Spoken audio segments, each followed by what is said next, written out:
The following transmission contains unencrypted instances of explicit language. Mature audiences are cleared to proceed. Shall we begin?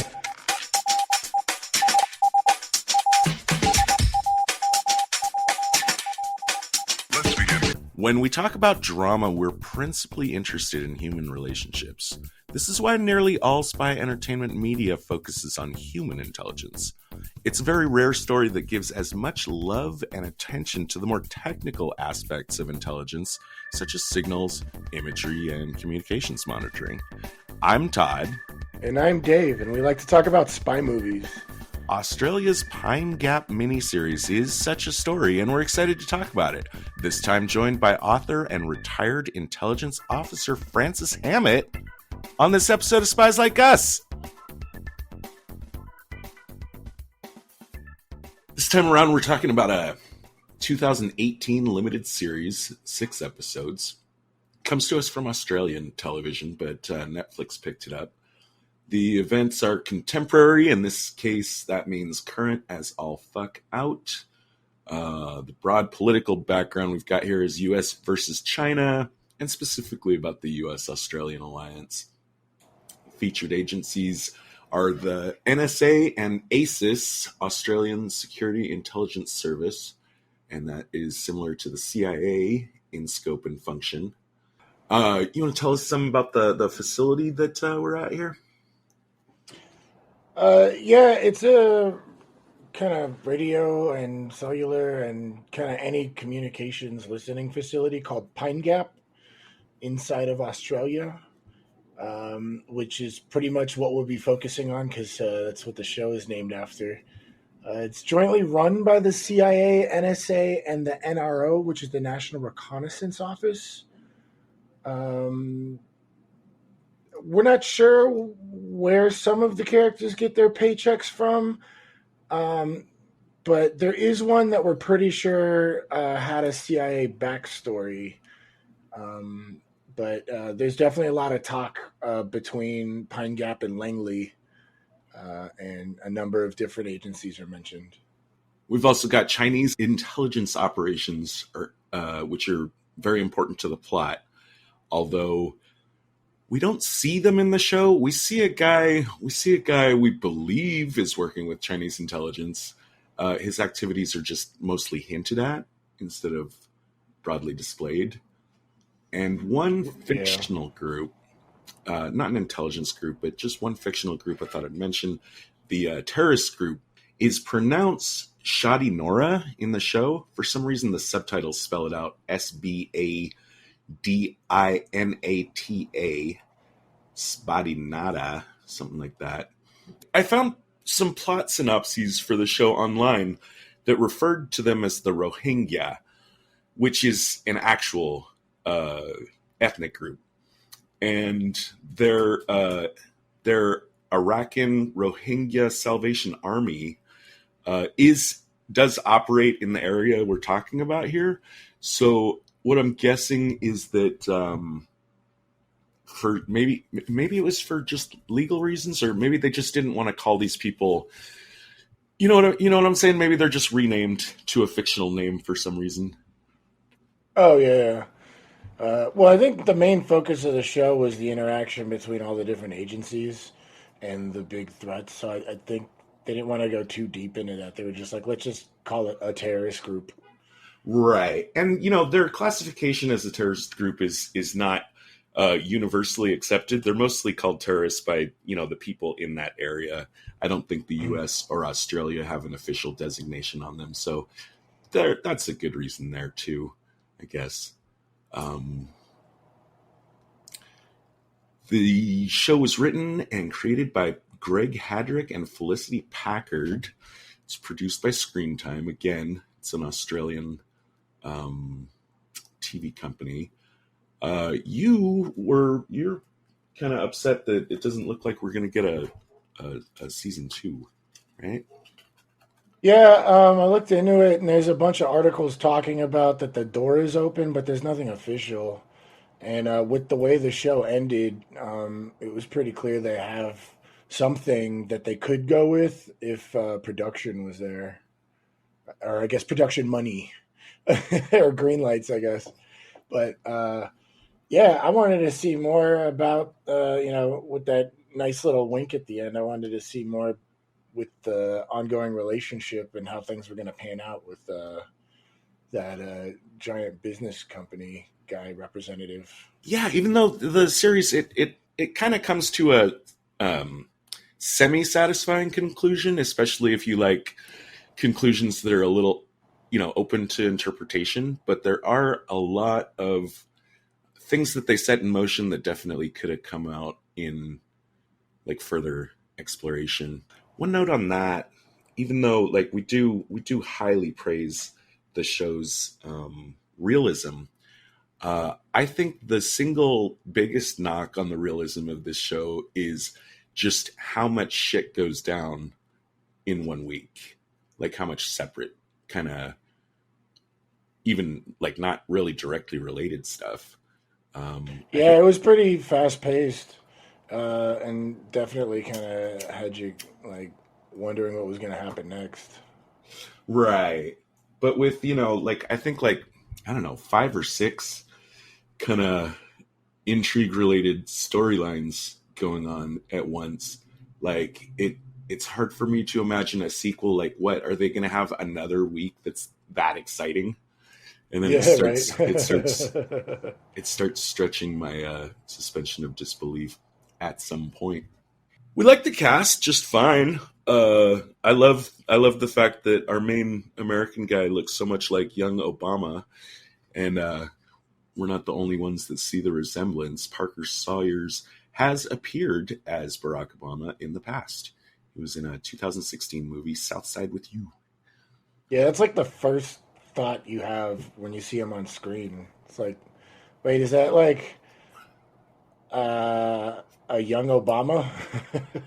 I really enjoyed imagining this as a, like fanfic backstory for him. Oh yeah. like that this was his job before he went on to become the president. Our female lead has been in a bunch of major international productions, bunch of science fiction. She's in The Wolverine.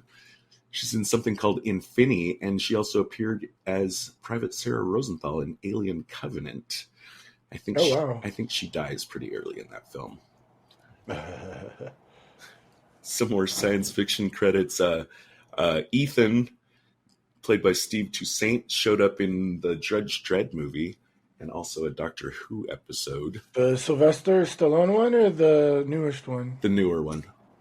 Oh, I didn't even recognize him. Yeah, the one that was tragically underappreciated because that movie was awesome and they need to make 6 more of them right now. Right. In my opinion. My favorite performance was the guy that played Moses. I took a look around, mostly because I was curious to see if he's always like wearing that, if he's always like so, looks like a homeless person. Is what I'm trying to say. Mark Leonard Winter, and in the few trailers of other movies I could find, yeah, it looks like he is. He's gonna be in a movie coming up soon with Daniel Radcliffe. He's gonna be in Daniel Radcliffe's new movie, Escape from Pretoria. Oh wow! Little Harry Potter all grown up. Trivia. Well, it's not exactly trivia, but I did like the fact that Moses is such a science fiction geek that his alarms are set to say "Danger, Will Robinson." Yeah, that was pretty cool. You caught that, right? and yeah, just a fun one. That did you know that aircraft carriers are named after U.S. presidents? That I did not. I think you mentioned that to me the other day, and I was surprised to have never put that together. Well, here's a cute one. In this series, the American carrier that they refer to is the USS Hosea Bartlett. Actually, I don't know if that's supposed to be Josiah, but that's the Martin Sheen guy from The West Wing. So they used a fictional president, which is just kind of cute. Yeah, that is pretty cool. Little nod to, what is that, Aaron Sorkin, I think, did West Wing? Uh-huh, yeah. I would definitely imagine that the writers of this show were big fans. And that's just a little winky Easter egg. The writing is definitely high quality. As we've said, a quite complicated, intricately plotted show, has a ton of technical detail related to intelligence, as well as some very good counterintelligence tradecraft. A whole lot for us to spy geek out about. And that's why we have Francis Hamit on board this time around to help us navigate some of it. We're very excited that he's joining us. He's already waiting for us in the briefing room. He is an author and playwright who served in the U.S. Army Security Agency, part of the NSA, during the Vietnam War era. He later spent more than 20 years in the industrial security business. He's written extensively about intelligence and industrial espionage. Some of his recent articles on signals intelligence have gone to the International Journal of Intelligence and Counterintelligence and Vietnam Magazine. Currently, he's a screenwriter living in Los Angeles. He is promoting his film about Elizabethan-era spy Christopher Marlowe, who also wrote plays and poetry. And his other work can be found on Amazon.com. Let's go meet up with him in the briefing room and talk some Pine Gap. Retinal scan complete. Validating security clearance. Clearance granted. You may now enter the briefing room. Hi, Francis. How are you doing tonight? I'm very well. How are you? I'm glad to hear it. I'm doing okay. I'm a little, my pulse and whatever, my nervous system is a little elevated right now from running around trying to put out tech-related fires over the last 90 minutes. But here we are. Got Dave on board. Howdy. Yeah. Very excited to talk about Pine Gap. Yeah. All's well that ends well. Sure.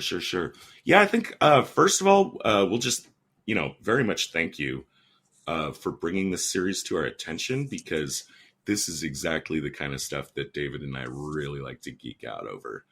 And I think it had been on our list, but I'd only read a brief blurb about it, and it didn't sound to me nearly as interesting as it turned out to be.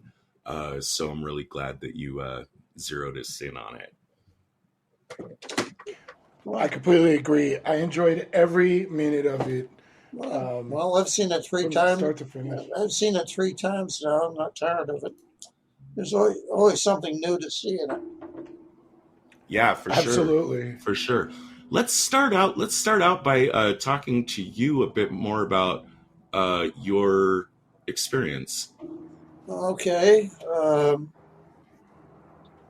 I served in the Army Security Agency, which is part of the NSA, which is, of course, the primary agency that runs Pine Gap these days. Pine Gap didn't exist as it is now back then. We were still using vacuum tube radios and that kind of thing during the Vietnam War. I'm sorry, could you restate the name of that agency for me real quick? National Security Agency, NSA.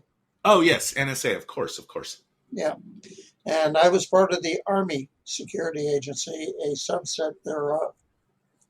Now, basically, most of the operator positions in NSA are occupied by military personnel. It's a military agency, so established in 1952. So so does the chain of command of the NSA run up through the military, or do they report? Well, it gets a little complicated because in Vietnam, I've just done a paper on this for Vietnam Magazine, an article. The chain of command was very confused between NSA and the Army units that the ASA was supporting, because we had tactical units in the field, direct support units. We had the biggest field station that we had at the time at Phu Bai in the Saigon suburbs. That did strategic intelligence. The DSUs did tactical intelligence, supposedly to support the combat units, but some of it had to be stovepiped all the way back to Fort Meade to be scrubbed and then sent back down. And by that time, it was useless for tactical purposes.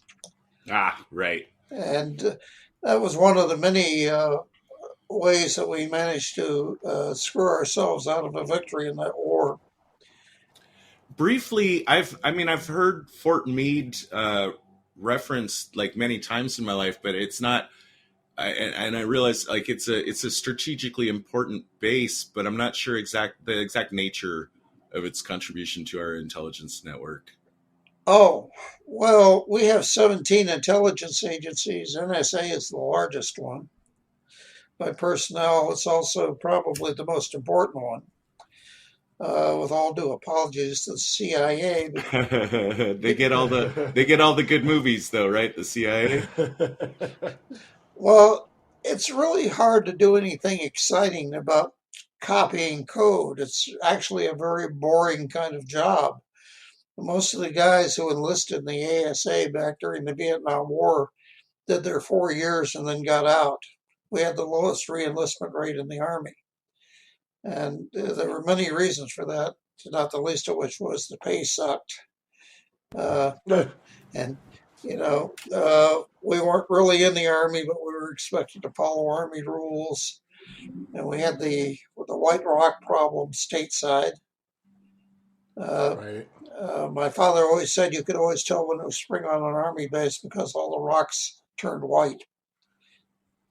They had to be painted and neatly arranged along the pathways and all of that.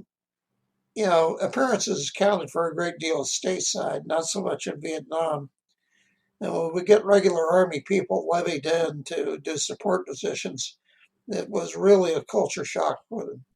They'd come in and there would be these guys who really, had a bad attitude about the Army because they had been misled. There was a recruiting poster that said, "No ASA in Vietnam." You can find it online. And they joined ASA figuring, I'll never have to go to Vietnam. And then they would get through their school and get their assignments, and by God, they were in Vietnam. The old bait and switch, right? Yeah, well, it was really kind of a stupid policy, but they were desperate to fill slots. They never did. Mhm. They never did fill them all. They stripped out the rest of ASA worldwide. We had about 20% of our strength in Vietnam alone.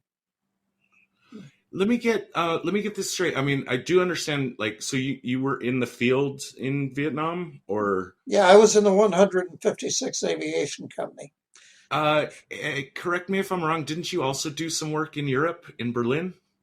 Not in Berlin. I had a fiance in Berlin, but I was at headquarters, ASA Europe in Frankfurt. Okay, so just to take one at a time. Which came first? It was Frankfurt or Vietnam? Vietnam. Vietnam was first. Yeah, right after the Tet Offensive, I volunteered for Vietnam. Volunteered. Thank you for your service, buddy. Yeah, definitely. Thank you. Oh, look, just part of the job. I really wanted to get out of code school. It was driving me crazy. I couldn't hear the code. I kept screwing up, and they, kept giving me extra training, and it was not a good situation. So I figured, what's the worst that could happen in Vietnam? I might got shot and died, and it'll be better than this shit. Right.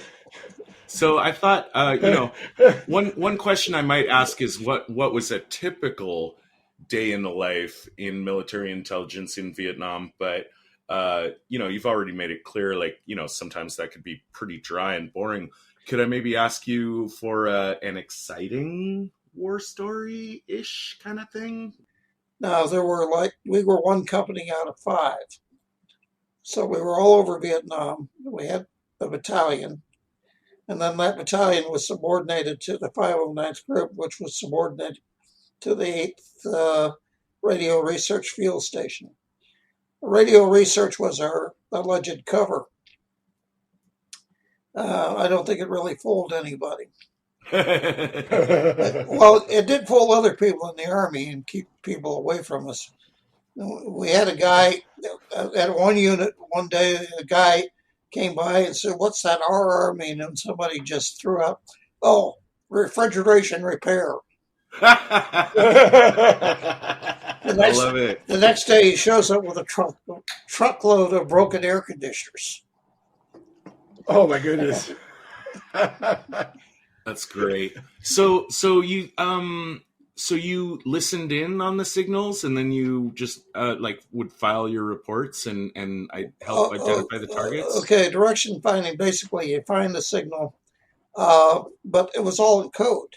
But this is you. This is you operating. Not me. Uh, Not me personally. I was a clerk. okay. I washed out of the school. I couldn't hear code fast enough. This is what the operators did. Okay. But there were like at Fubai there were 1,000 personnel, and in direct support units there were another 5,000 at the height of the war. So there were plenty of guys to do this. It didn't depend on me individually. We had like 30,000 people in ASA worldwide at the Oh time. wow. Yeah. And it's an industrial process. You have all of this traffic coming in. It has to be taken down. It has to be, you have another guys who decode it, and then you have somebody else who takes the messages and does what's called traffic analysis to see who sent what to whom. And where are you in this process? I was typing flight records. Okay. And then also, like you said, you had some courier responsibilities. Yeah. I was the mail clerk, so I had a 45. So that automatically made me one of the 3 couriers. So I would load 80-pound mail bags full of top secret locked mail bags. We'd go from Kanto to Saigon, sometimes for an overnight if it was late in the day, because we couldn't fly at night.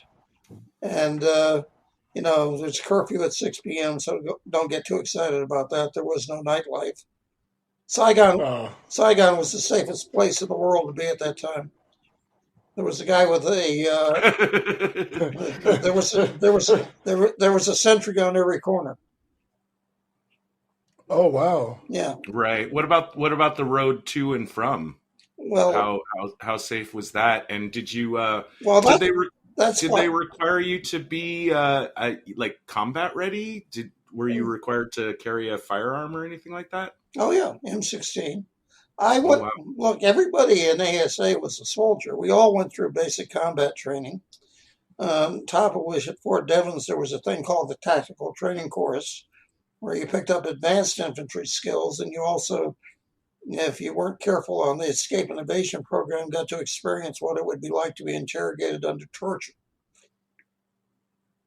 Oh. I have to ask, Francis. Do you have any photographs from Vietnam from your time there? Yeah, some. I would love to see them. I would love to see. It would just blow my mind to see you as a picture of you as a young man in Vietnam. My uncle served as well in Nam. Yeah. Came out of it pretty okay. No PTSD or anything like that. I don't want to go too far into this. Why don't we talk about Pine? Yeah, Why don't we talk sure. about Pine Gap? Yeah. Let's run to it. You want to know what I did in Frankfurt? I was a general staff NCO, but what I did for the headquarters was public relations. I was the NCOIC of public information for ASA Europe, which meant I spent 2 years going around saying, "Shh, we don't talk about that." Okay. I love it. So that's your counterintelligence kind of contribution. Probably only E5 in Germany could keep a story out of Stars and Stripes. I love it. Yeah, I would love to talk about Pine Gap. I kind of wanted to take a broad view at first, and then kind of zoom in first on the politics, just briefly. Then we'll talk about the facility, and then I want to talk about the different jobs that we see people doing at Pine Gap in the show. So, not to spend too much time on it, but just really quick, especially as a veteran, actually reviews of this show were mixed. I was actually really surprised to find any bad reviews of this show because I loved it. Right. Well, they probably didn't understand it. I mean, It's basically an Australian production, uh, that Netflix picked up. And that's where you get all the Australian politics, but those are very real world. The resentment, the anti-war people trying to get on the base and getting themselves arrested, Right. being convinced Christians, uh, and not understanding, the function. But Pine Gap has, grown from being a very small thing back in the day to being, as depicted, one of three major bases for, monitoring bad guys in the war on terror. Right. So you don't the politics of the show don't rub you wrong. No, I understand where the Australians are coming from. I also understand their love-hate relationship with the Chinese, and the fact that the Chinese are going to be like that Chinese, agent. He's sort of an agent of influence rather than a spy. He was pulling all the moves that he had to pull.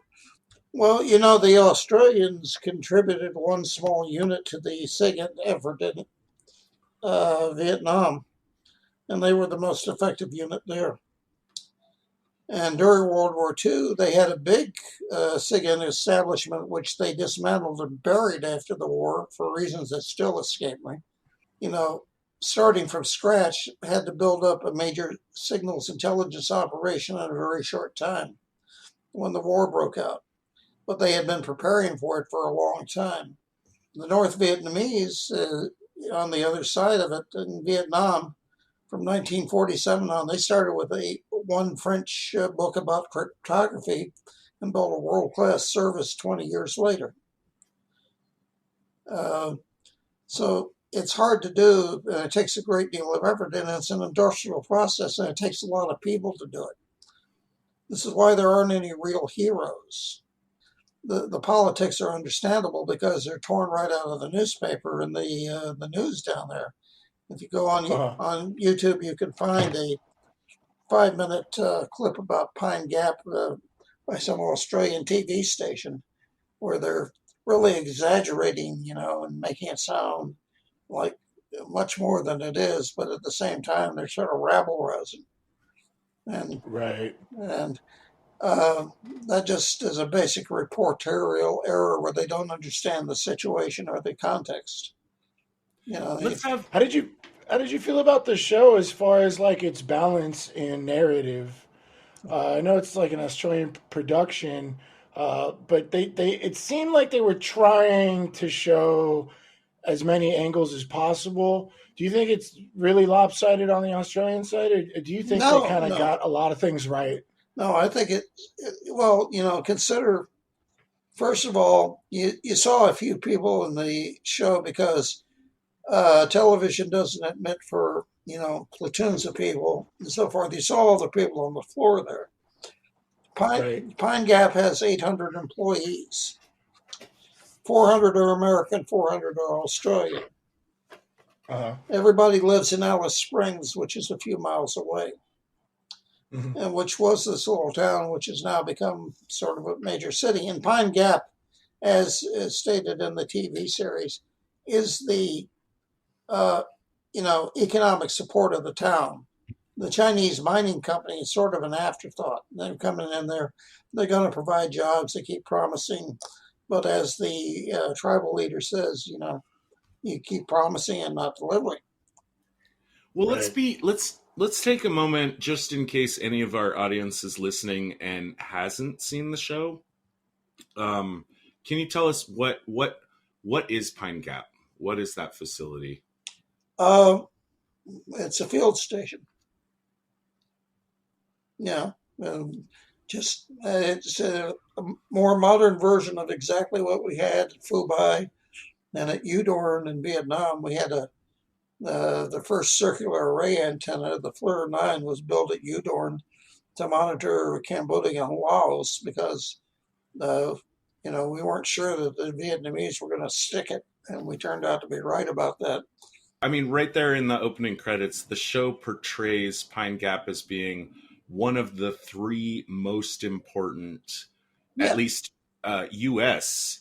related. Well, okay. This goes back to the You called it a comm station or a recon. What was the phrase? What was the term you used? field station. Field station, right? Yeah. First of all, is that correct? And then second of all, before you answer that, at one point in the show, the character Kath refers to Pine Gap as the crown jewel in the Five Eyes program. So first part of the question is that correct? Would you agree that Pine Gap is one of the three most important United States stations in the world? And does Kath's statement stand? Okay. Where is the next war going to be fought? And against who? China. Oh, I hope not. Yeah. God. Let's not do that. Well, that's the thinking. I mean, we used to think that the Soviets were going to come through the Fulda Gap with columns of tanks, and that turned out to be wrong. Can I ask you to explain Five Eyes to us? Yeah, well, Five Eyes dates back to World War II. And originally there was a signals intelligence alliance between the USA and the UK and Britain. And then added to that Australia and Canada and New Zealand. That's the Five Eyes. Mm-hmm. So between those five countries, you pretty much can cover the world. It would be perfect. It would be perfect if we could add India. Right. And, that would be a big station. Okay. Right. Yeah. And then Pine Gap is more important these days than ever because it's closest to China, where like you raised the question, if you had to guess, where is the next war going to be fought? Well, it's not just China. It also covers Vietnam, Cambodia, it covers Japan, covers North Korea, and it covers a good part of Eastern Russia. There's another statement that's made by a character in the show, Ethan. Also like remember like of all the quotes they put, but in the title sequence, like the last one is Ronald Reagan saying, "The maxim is dovii no provii. Trust but verify." Yeah. Which, as we've discussed on this show previously, he was plagiarism. Yeah, he was plagiarizing. Yeah, I think that was in Chernobyl, the miniseries on HBO. That I think it was the KGB general had mentioned that somebody over there had said it, and Reagan had. I've heard that multiple times. The reason I bring it up is because a character in the show, Ethan, again, this is our American head honcho at Pine Gap. He makes a claim that, that trust but verify thing, he claims that Pine Gap was what was necessary for Reagan to, quote unquote, verify. Yeah. To confirm that the Russians, or not necessarily the Russians, but the USSR at the time, that they were adhering to the arms de-escalation. Is that correct? Well, that and Menwith Hill. Okay. Menwith Hill is in the north of England, and it's focused very much on Europe and beyond. And it also goes down into the Near East and northern part of Africa, things like that. A lot of the locations of these kind of things has to do with the ionosphere and how far it will bounce a signal. We used to have a field station when I was in Asmara, Ethiopia, which is now part of Eritrea. Eritrea didn't exist then.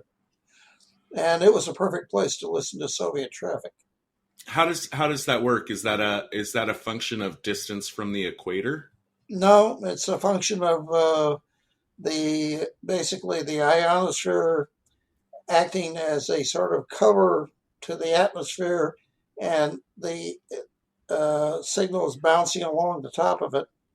Right, but what I'm trying to understand, if I can, is to understand like what makes one location better than another with regards to the ionosphere? Well, it's tricks of geography. Nobody actually knows. They send people out with receivers to find these places. Is it You know, is it affected by the weather? no, that's one of the beauties of it. Okay. Is it affected by geography, like mountains and stuff? Well, it's above the mountains. That's Okay. the point of it. It bounces the signals so high that you're talking about the ionosphere is like 100,000 feet up. Okay. Top. One of the reasons you brought this show up was how realistic you felt the show portrayed a lot of what they do at a station like this. And there were a number of, I guess, positions that were being filled. One of our protagonists was Gus, who was the MD and had that role stripped from him. Can you talk about what that was? Is that kind of like somebody that just runs the floor? Yeah, basically, he's in charge of everything.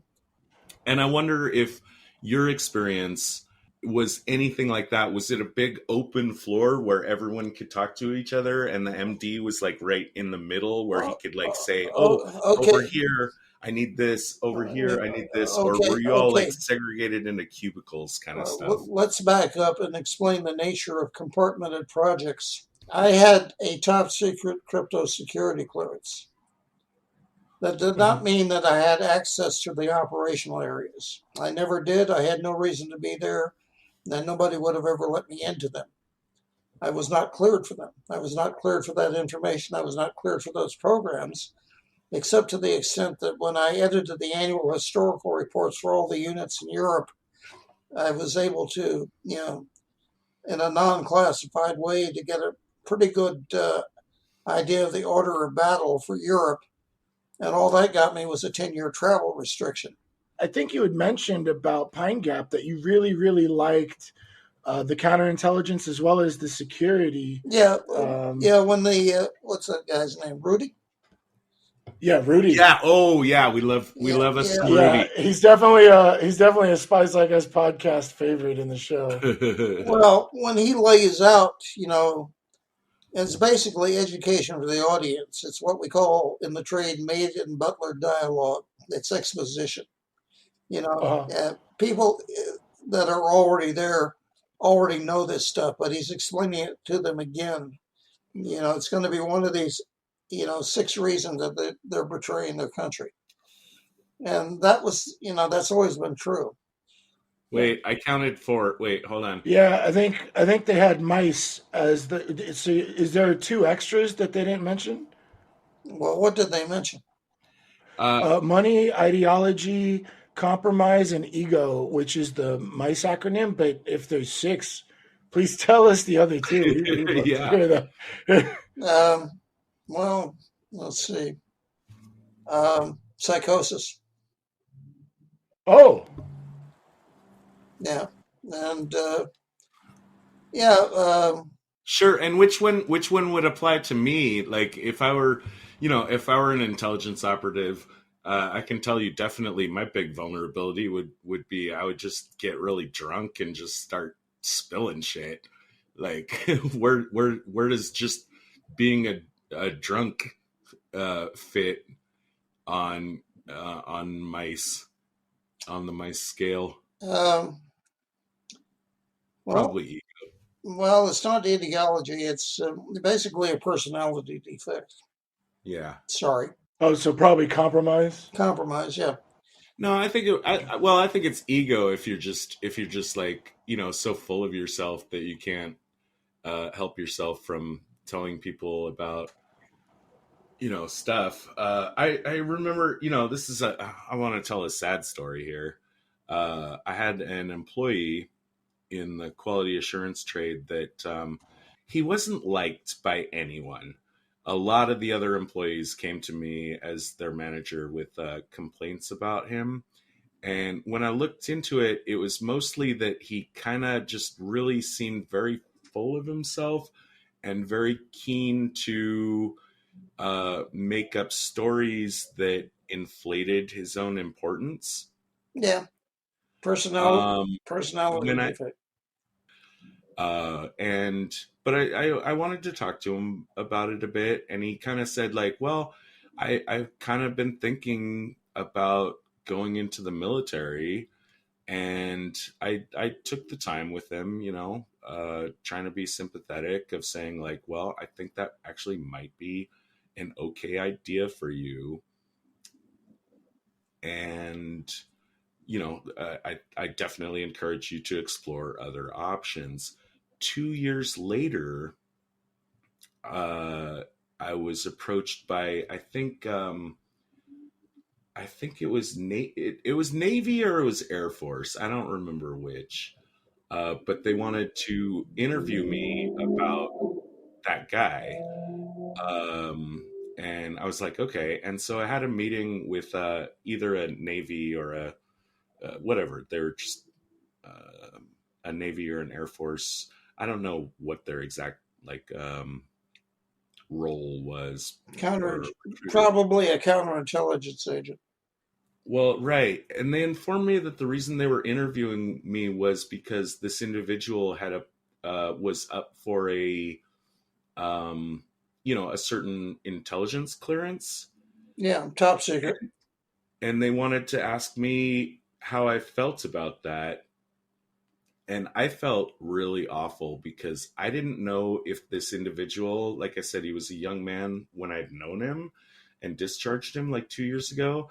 And I was, I had been encouraging of his idea to go into the military, and was hopeful that that would be a productive change in his life. But when they were basically asking me, how comfortable did I feel about this individual, getting a certain intelligence clearance? And I had to say, I don't feel comfortable at all. Well, that was the right thing to do, because people do not change. Well, he was young. I think he was still like a teenager. Like, I don't know.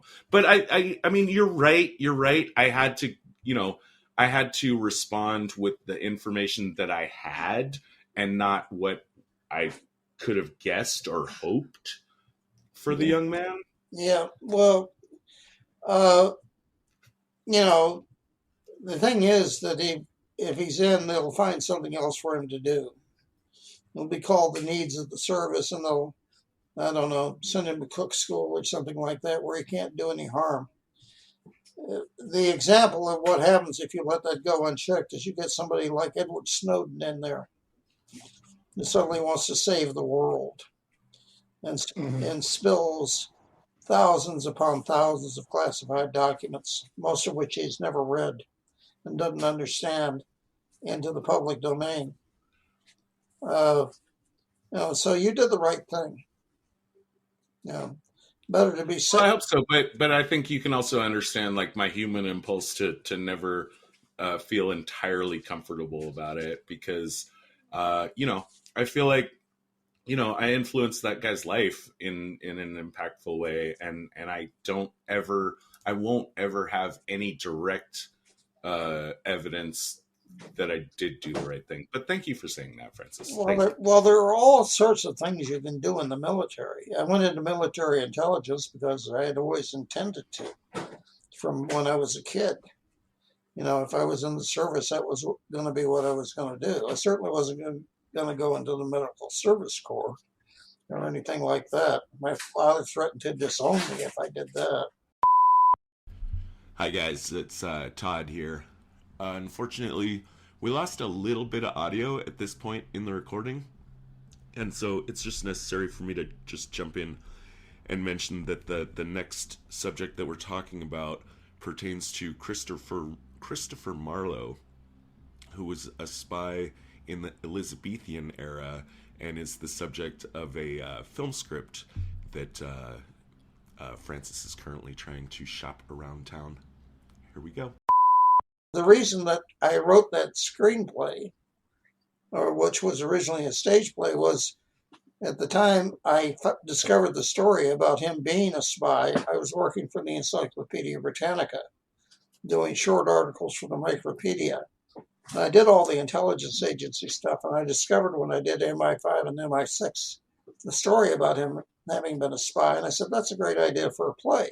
It really is. And then there came up with this little inconvenient thing of, well, gee, he was that way. And I had to think about it, but there's no way around it. It's history. It's established fact. And it turns out to be a plot point because his lover betrayed him. Got him into major trouble and probably got him killed. So that's drama right there.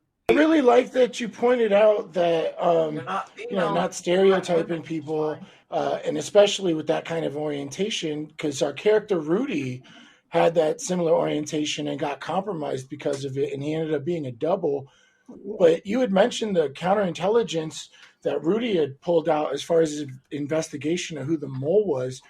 I really, really liked how Pine Gap really had the audience guessing. Like, there were so many good motivations between all of the characters, and they all seemed like it was them. But, in investigations or in something like counterintelligence, you can't just like jump on this person because they seem to be the most, even though Rudy had guessed it from the beginning, he still went through the process, and he didn't trust only his intuition. He had the intuition, but he also went through the process of, especially with the thing with Gus, with the girl, the homeless girl staying at his house. He was just trying to do the right thing, like kind of taking in a stray cat. They thought he was, might have been compromised off of that. And, or you could look at Yaz's background with how her experience as a child could have been politically motivating. And then you look at Eloise, who just kind of got overlooked in her professional ladder climbing. And I really, really liked how you kind of just brought up how it's important not to stereotype. And I think that's a really big theme in this show, especially during the investigation. I think it's really important to stay objective in things like this, where you do, and you had mentioned a lot of the counterintelligence and the investigations were really well done. What are some of your thoughts on that, on kind of Rudy's approach to determining who the leak was? Well, he had to do it methodically because there's, going to be a morale problem. He's got a problem with the Australians, and one of them's been read in on that. They're already trying to get rid of people that don't need to be gotten rid of for political reasons. The local Australian director, the co-director, is getting a lot of pressure from Canberra. So I thought all of that was very realistic and, that sort of thing. Now, the other thing about Pine Gap is I think it's a wonderful simulation of the real thing. But one of the things you have to realize is that it may look absolutely nothing like the real thing. In what way? Yeah, explain that. Well, for one thing, I've never been on the floor. I don't know for a fact that there is a floor, but there's this thing in theater called suspension of disbelief. Of course. I believe that entire setup. And when I see those little signs with things like comment, like communications intelligence is over here, well, that's a signal to the audience, to the 0.1% who really knows what that term means. Somebody has created a very convincing set there, especially like the voice of God thing, from Denver, right, and Langley and so forth. But I have no idea if that's how it actually runs. I wouldn't tell you that it's true or not true. You told us, let's make sure we squeeze this in. You told us something really interesting about the gigantic golf balls. Yeah. That we see. What are those all about? Well, basically the golf balls are covering their canvas shields covering the antenna arrays so that nobody can determine what the frequencies of those antennas are. How would canvas coverings? Well, you can't take a picture. You can't take a picture through a canvas covering. Right. If they didn't have the canvas covering, how would you determine the frequencies? Well, basically, if you could, with photogrammetry, determine the true length of the antenna, you could pretty much get the frequency. Simple physics. I think that's really fascinating. Definitely. We would definitely not get that in a story like that. Whoever figured that out, I'm sure got a juicy promotion. I wanted to next go through the different people in the room and the jobs that they are claiming to do. We talked about MD a little bit. That's the mission director. Next up would be comment. Yeah, communications intelligence, and basically that's the internal stuff. That's our signals, basically back and forth monitoring those. We have had a motto in ASA: "In God we trust; everyone else we monitor." Bad communication security is one of the reasons we lost the Vietnam War. Really? Yeah. Oh, wow. Tell us. No, people talking in plain language and clear, not following proper procedures, not using code words, not changing call signs or frequencies when they were supposed to, and using made-up codes that, had popular culture references that the Vietnamese had no problem figuring out because they also drank Coca-Cola. And basically, there were commanders, the higher you went, the worse the problem was. There were commanders who got their own men killed that way. Oh, my. Because the Viet Cong and the PAVN would know where they were going to be and would ambush them. Oh, my goodness. Yeah. That's pretty serious. You definitely got to watch what you're talking about over communications like that. Okay, so it's very important when you've got operations in the field to have good communication security. Now, ELINT is all the non-voice or non-signal stuff. It's things like radar.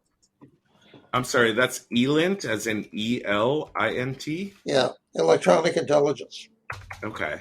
Yeah, that's a flag we didn't see on anyone's desk in Pine Gap. Okay. We see, we have Eloise over there on IMINT, which is image intelligence. She's got the eyes in the sky. Yeah, that's all of the spy satellites. That's Keyhole, the KH-11 and things like that. There are a number of different things that happen with imaging intelligence now. It used to be just pictures, but now from planes, not just planes. Would you qualify photographs? No, they don't use airplanes for that anymore. The U-2s and so forth. They'll use right. But back in the day, because there was, what we see a lot of IMINT is satellite imaging. Yeah, and I'm really confident in saying that the level of satellite imaging technology that we have right now vastly outstrips what kind of work you were doing. Oh, yeah. But she's also getting pictures from planes and drones. Yeah, drones for the close-ups. What else would qualify in IMINT? If you had field agents on the ground taking pictures with ordinary digital cameras and uploading those images, that would be in the same sort of thing. Sometimes you need to get a close-up, and sometimes if you can't see it looking straight down, then you want to try and have somebody get in there with a high-powered telephoto and shoot it from the side and see what it is, if it's a tank or just a dummy tank. Right. Yeah, analyze the image. Okay, awesome. That was one of the deceptions we used in World War II. Rubber tanks made out of rubber. I've actually never heard that story. That's awesome. Yeah, before the D-Day landings, when the Germans would send over observation aircraft, they would see this tremendous armored buildup in Scotland, and it was all rubber models. Oh, wow. How That's a great decoy. How about Moses's job? His little sign says FISINT, FISINT. Hmm? And when I looked that up, a quick check on Wiki says that used to be, that's a intelligence that used to be called telint and had to do with telemetry. And he does talk a lot about telemetry. Telemetry would be specifically for missiles, for launching missiles. Very important job. Oh, and that's Right. why he kind of was the Yeah. go-to guy when the missiles were launched, and he had to try and figure out what kind of missile they were. Yeah. Well, this is what I was talking about with mass hint, measurements Uh-huh. and signatures intelligence. Uh-huh. Because each one of these things has a unique signature. It comes across the same way. You can analyze it, you can see it, you can tell what it is, and how it's being used, and that applies across the board. I first discovered that with the IBM Selectric typewriter. It threw off signals that allowed you to decode what was being typed. So I'm sorry, could you explain that to us? Well, you could place a bug outside of an office to pick up the intimations, the electronic intimations from the spinning ball on an IBM Selectric, different position for every letter, so it was very easy to decode what was being typed. Wow. And if it was a classified office, there went all of your protection, all your safes and so forth. They had to figure out ways to shield that. And that was my next question. How do you shield against that? Well, in my day, we just continued using manual typewriters. Well, I've got sitting here, more out of sentiment than any utility, an Underwood 5, which is exactly the model that I used when I was in the Army. I bought it for $35 online. Do you know who is like the most famous collector of typewriters in the world? Yeah, Tom Hanks. Yup. That's his bag. He loves typewriters. He's probably got one of those. Yeah. Oh, almost certainly. Yeah. I mean, the Army bought them by the tens of thousands. It kept those companies in business. So let's come back though, because my question is, if I was wondering if you had any insight on why telint used to be called telint, but now it's currently called physint. I don't even know what physint is supposed to stand for. Well, FI, firing instrumentation. Okay. Okay. Oh. Firing instrumentation signature. Right. So yeah. So maybe can you imagine any change in technology that required it to be renamed, or is it just it was a change in targeting, basically.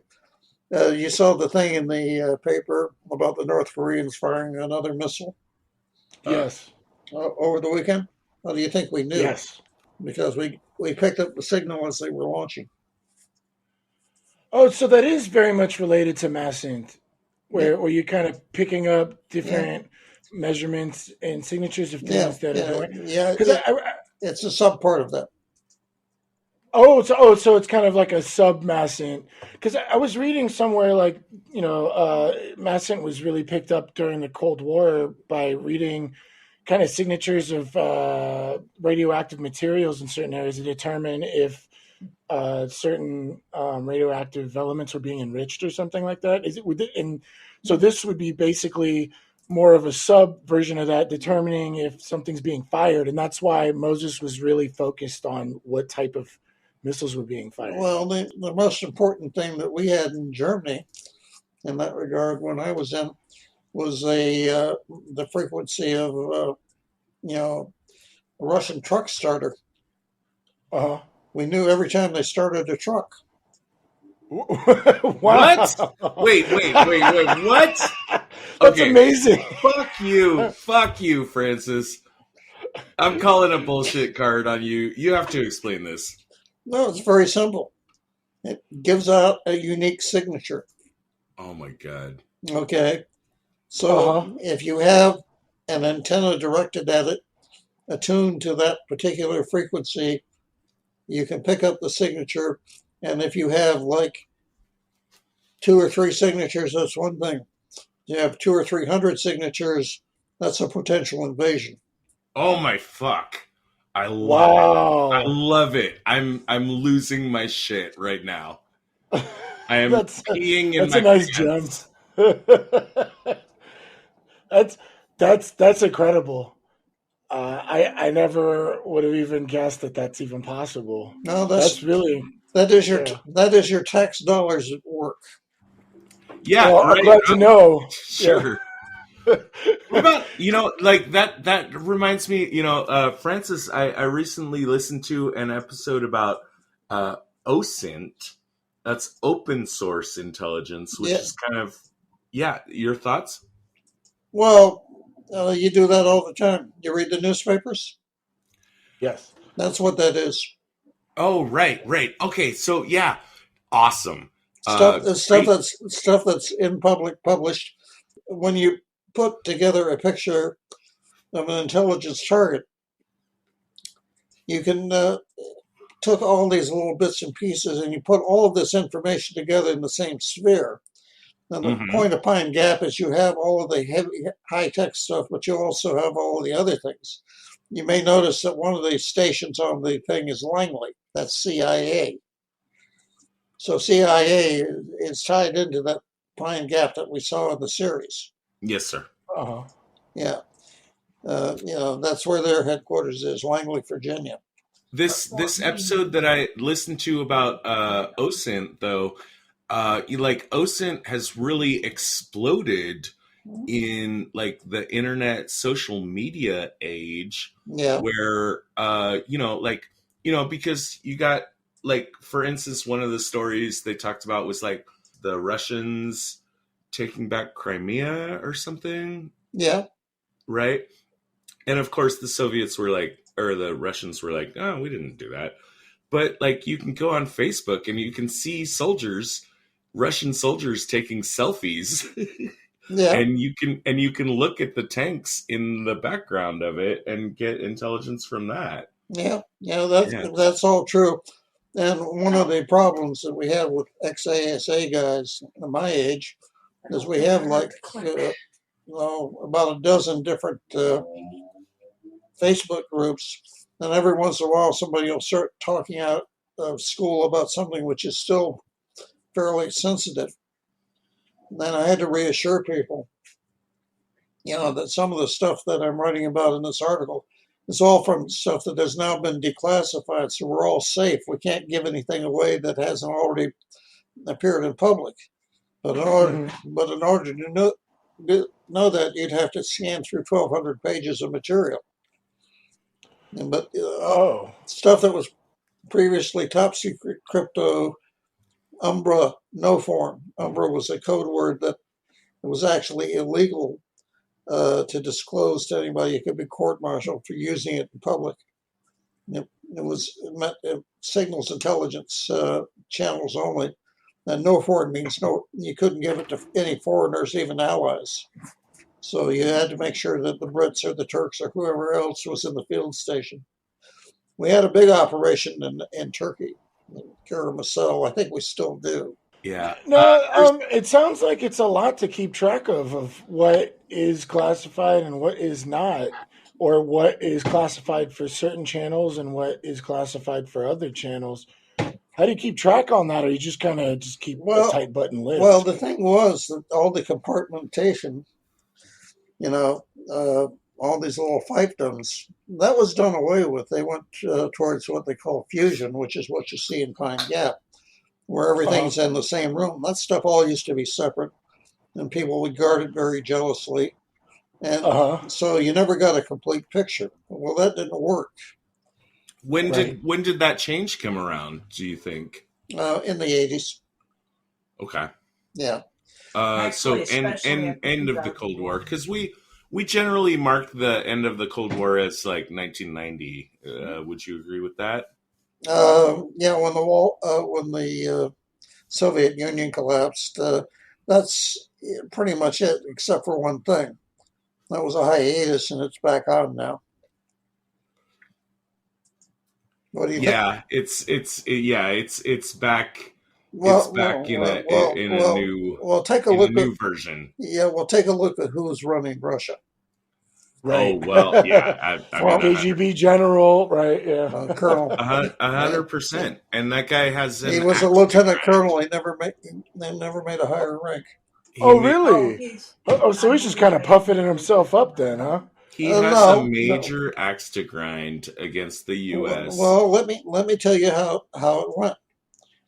The head of the KGB in the 80s was a guy named Yuri Andropov. And Yuri Andropov saw that the system was going to fail and that the USSR would ultimately go away. Probably not in his lifetime, but fairly soon. So he needed somebody to manage the transition. And he picked Gorbachev to do that. And it almost went smoothly, except Yeltsin got in there for a while. And Gorbachev picked his successor, and that was Putin. Oh. Okay. Kind of a difference in character there. I've always heard Gorbachev was kind of the more open to peace negotiations. And Glasnost. now, Yeah, Glasnost. yeah, Openness. well, people were okay, sure, we believe you. right? Okay, I see.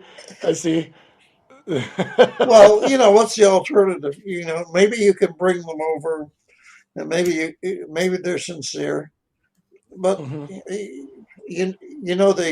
the parable of the scorpion and the frog. Right. Absolutely. Yeah, it's one of those. People don't change.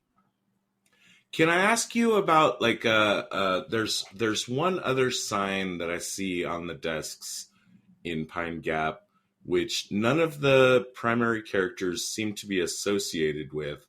There's some operation out there. It's called C.M. Do you have any idea what that sign would signify to us? Yeah, countermeasures. Countermeasures. Yeah. Is that kind of like CI? Yeah, except it's broader than that. And Oh, yeah, in other words, this is the defense, where the rest of the stuff is the offense. oh. So this is more on like a global or like a more abstract level of counterintelligence then. Yeah. So like on a more strategic level. Well, counterintelligence is very intimate. You get in there and you talk to people, and and basically what you're doing is you're following people around, which you don't really want to do because it's a 10-to-1 operation. Oh. I used to have a guy look at me and say, "Are you following me?" And I said, my God, what an ego you have. Whatever makes you think you've done anything important enough to be followed.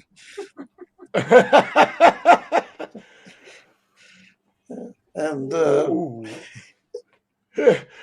Well, were you being sincere, or were you? I was. trying It was. Right. The guy ran a comic book shop. It wasn't exactly important. Yeah. Yeah, but I mean, that would be my cover. If I was, Right. if I was a Soviet mole, I'd be like, I will open Soviet comic book shop to sell you Wonder Woman comics for American dollars.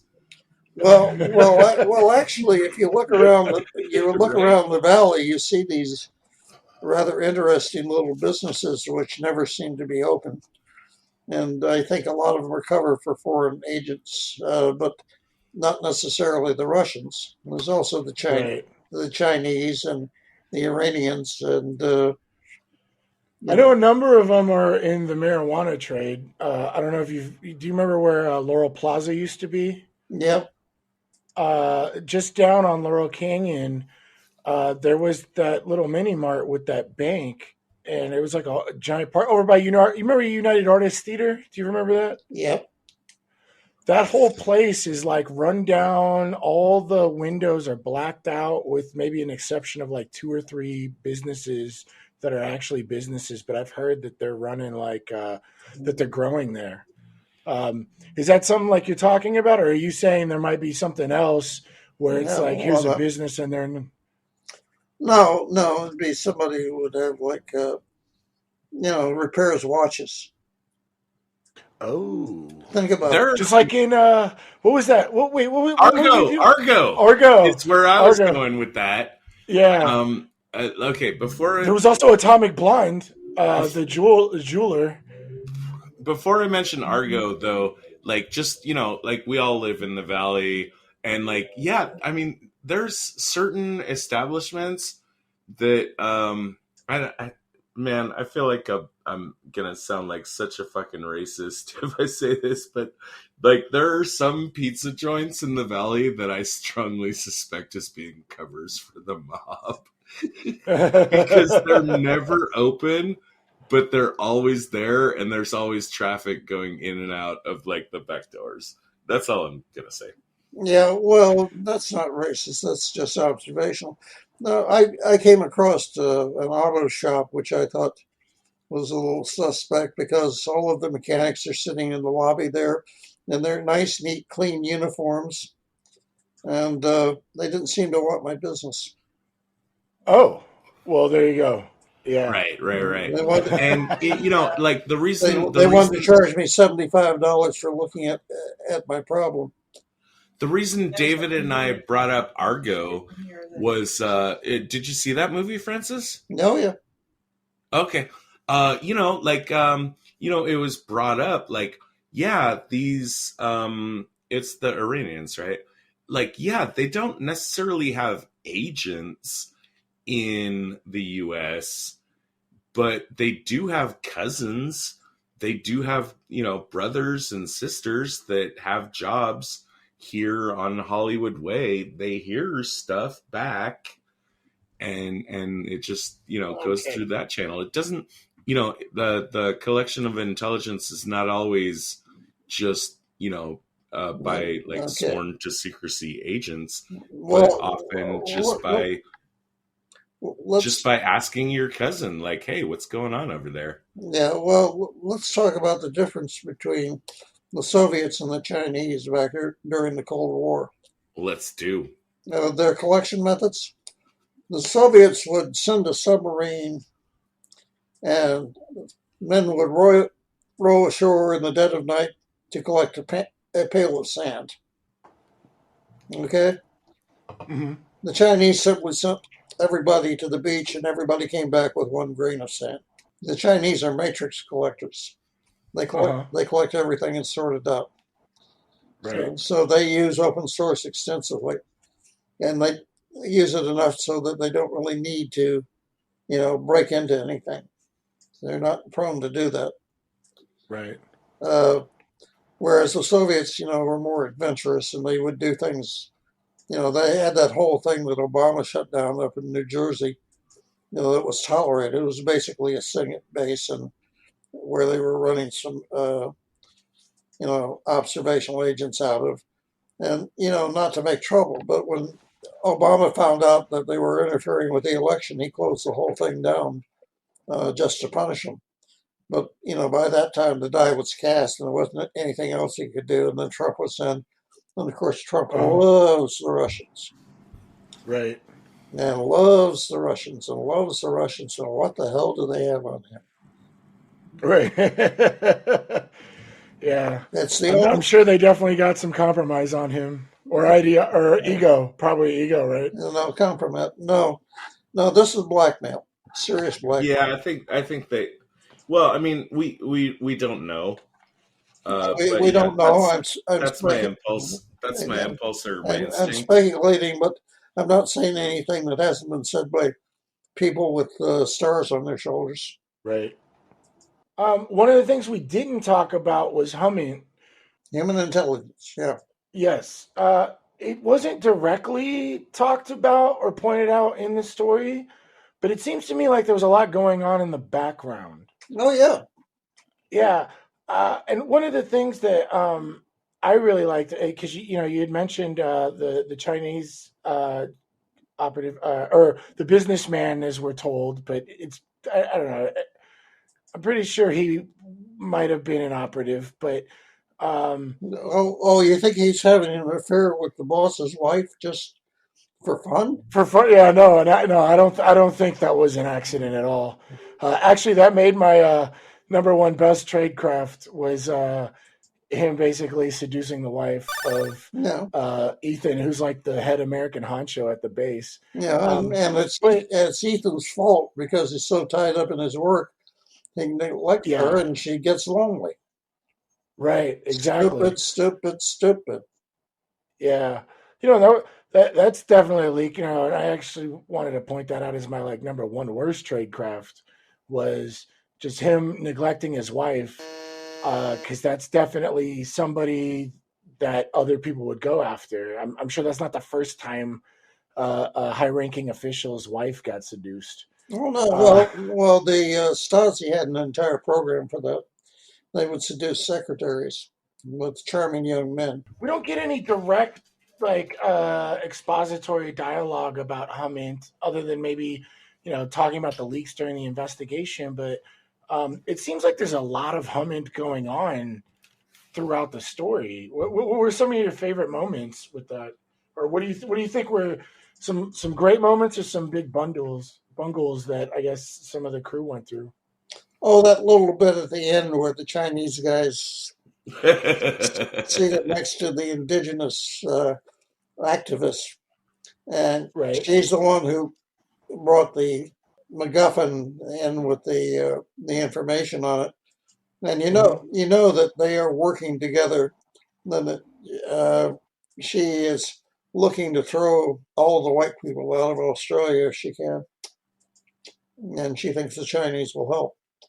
If you take it on faith that the Chinese want to get this information made public, they want to route it through a person that doesn't have obvious Chinese affiliation to Precisely. do it. Right. So Yeah, that it looks like the leak was made by a person that had a different axe to yeah. grind. It's deflection and deception. It's false flagging. Right. Yeah. Deflection. Yeah, for sure. Yeah. I think that's going to be my number one. And with the false flagging, with Eloise, spoiler alert for our listeners, Eloise turns out to be the mole, or at least implied. Um, what do you think about using her? Like, it seems like she might have been a false flag as well, where they kind of used her as a tool to get their things done. And I believe her motivation was, career advancement. Yeah, When I went back and looked at the show more closely, I feel like there might be some actual open questions about who is the traitor or the mole. What did you think? Did you buy the Eloise story or oh yeah. They set it up. I mean, it's drama 101, foreshadowing, and then a little bit of doubt, a little red herring, and then the resolution and the ending. It's Chekhov's rule about the pistol on the mantle. well, I mean, yeah, I see that. I mean, I definitely see Eloise as being the one that's the story, the script is definitely pointing to. However, do you see any possibility that it's actually like a double blind play and it's actually the Laotian chick that planted the virus, but that Eloise was a better someone to throw under the bus? Mm, uh, that's a little too much inside baseball for me. Okay. All right. There, I actually did catch during the cafeteria scene uh, that Eloise was standing in front of the microwave. Um, it's like a split nanosecond of a shot, but I went back and looked, so I'm pretty sure that's what the storytellers want us to believe. But with that ending, it does seem like a little bit up in the air. But you were talking about drama 101 and giving us the red herrings. what did you think about how they kind of portrayed Eloise maybe having a little crush on Moses, as kind of throwing the audience off? Christ, a little crush? She was Yeah, stalking. right. She was Yeah, stalking the man. yeah. I didn't read it like that, but Yeah, okay. yeah, Okay. yeah. Yeah, no, yeah, she's getting in his business. She turns over the teenage guest, Hmm. to counterintelligence because she's jealous. Right, Who's this little bimbo to take my guy, even though he's not my guy? right. Do you think she might have picked up on some things that he might have been, figuring things out, and she was trying to throw him under the bus, or do you think it was just a crush? Oh, I think you probably have it right there. She wanted to deflect that, but it was also a crush. But hell hath no fury like a woman scorned. Right, right. Right. Yeah. And there's, in my opinion, and like this is something that's people on Reddit picked up on. I picked up on at the. Remember how like obviously like, or we're given to believe Eloise is way more intelligent than she's being given credit for. And there's the embarrassing scene at the party where Moses is, kind of being a dick about it, about like, what, you don't see this? You don't see this? But there's a scene in the elevator in the last episode where Moses says, like, I'll just say one thing about it. Like, it was absolutely genius and I never would have thought about it. And she just gushes. She immediately responds. If you're looking for clues, Yeah, and maybe Moses is smart enough to know that if he throws that out there, he might get a reaction. I don't think he's that smart. I Well, really don't. obviously, he's the prototypical nerd. He's got no Mhm. social skills and no real, and Severe Asperger's. yeah, he's got severe Asperger's, and absolutely, he would like to have an interest in women, but he doesn't know how to go about it. I'm terribly shy, but I learned early on that wasn't going to get me laid, so I tried to change. Right.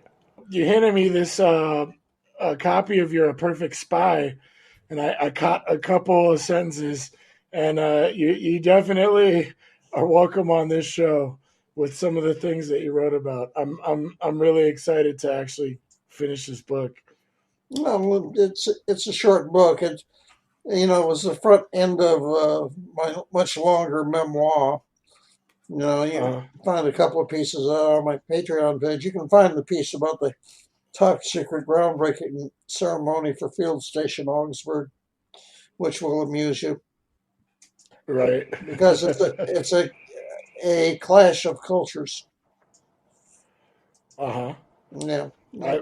Well, I'm definitely very excited. I really appreciate the copy. No, you did not shock us on that one, because it's definitely a lot of people's quests is learning the normal interactions that would lead to such a venture.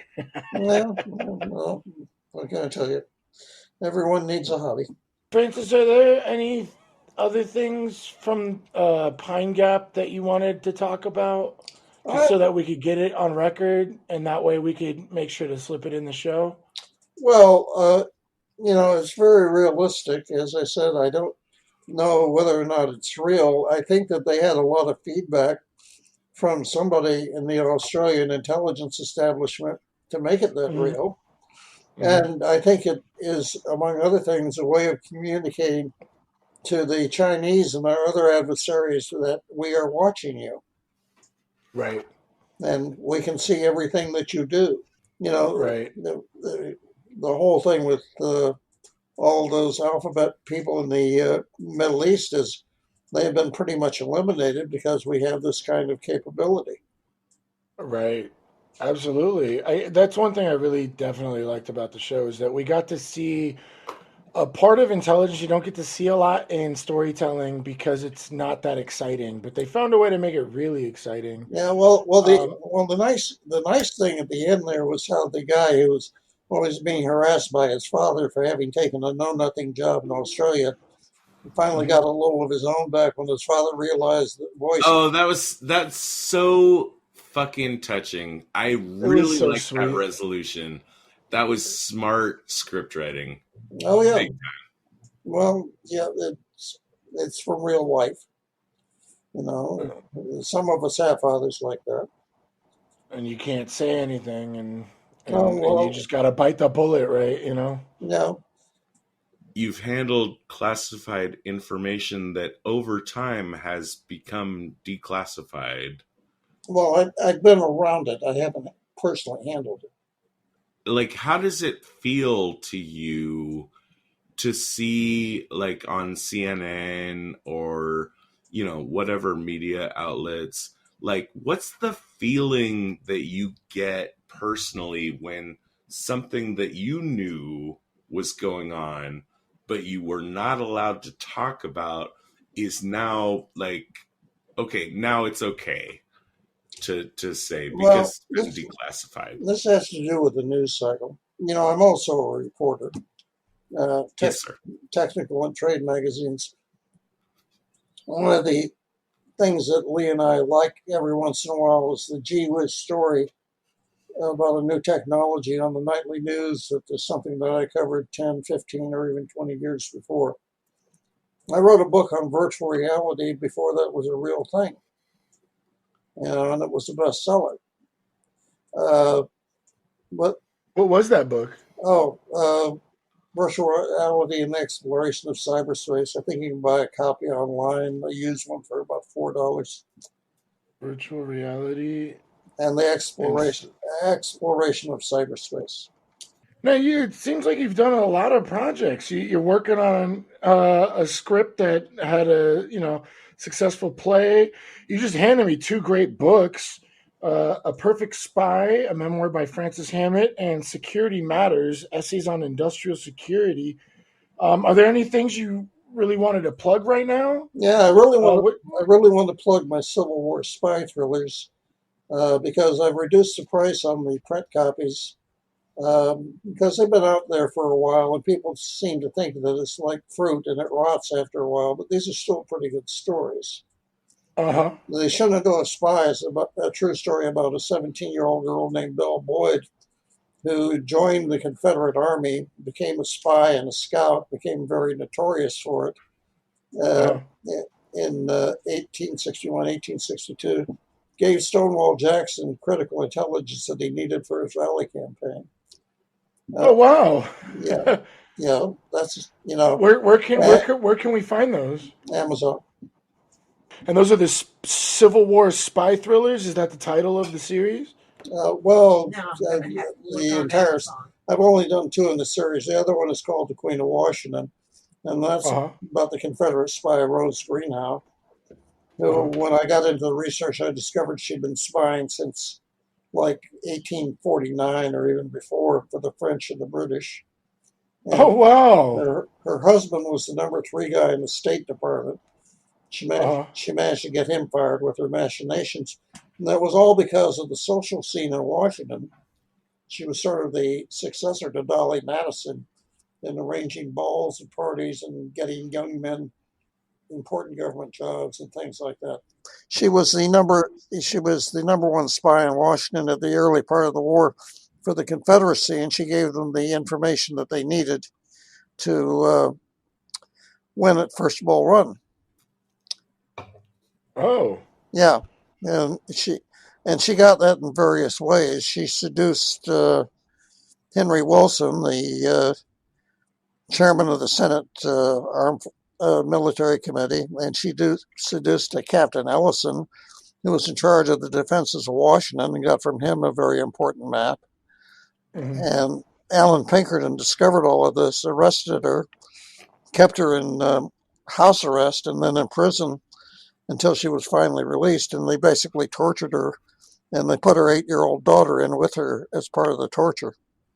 So, that's Oh my God. that's a very outrageous, the things people will do in the name of their cause kind of book. Yeah. Oh, and there are also audiobooks, both of them. And can we find that only on Amazon? Amazon, the audiobooks, Amazon, Audible, or iTunes. Yeah, and then there's, a little thriller called Meltdown. Uh-huh. It's about a attack by domestic terrorists on a nuclear power plant. And then, do you have any social media that you're active on that you want people to come find you, like Twitter or Instagram or something? I'm only on Facebook. Do you want them to come find you on Facebook? Well, they can. Whether or not I'll respond is another matter. It depends on what they say. Right. Well, look for Francis Hamit. Check out his books. I'm really excited to read some of these. He gave me 2 great copies. I'll throw out like a very hearty thank you, Francis. Well, thank you very much. It's been a lot of fun. I think you've got a really interesting program. I hope you'll invite me back sometime. I really enjoyed it. Well, I tell you one thing. I 100%, once this COVID emergency is over, I want to invite you out, and I'm going to buy you whatever lunch you want. And just sit there and just listen to all of your I'm the typical starving writer, never pass up a free meal. Yeah, right? Yep. All right. That's a wrap. That's a wrap. Thank you, guys. We say goodbye and thank you to Mr. Hamit now, but David and I are going to return next week for continued discussion of Pine Gap, including our best and worst tradecraft and park bench rating for the show. As always, the best way to make sure you don't miss out on that is to hit the subscribe button on iTunes, Google, or your favorite podcast app. Also, you can find updates on our Facebook page or website, spieslikeus.net. And please, if you can help us out and give us some feedback, we're always trying to improve the show, and your thoughts would be a big help. The preceding transmission sampled the songs Ice Cold by Audionautix, Enter the Party by Kevin MacLeod, and sound effects from freesound.org. Attributions and links are found at spieslikeus.net. Editing by Todd Hostetler.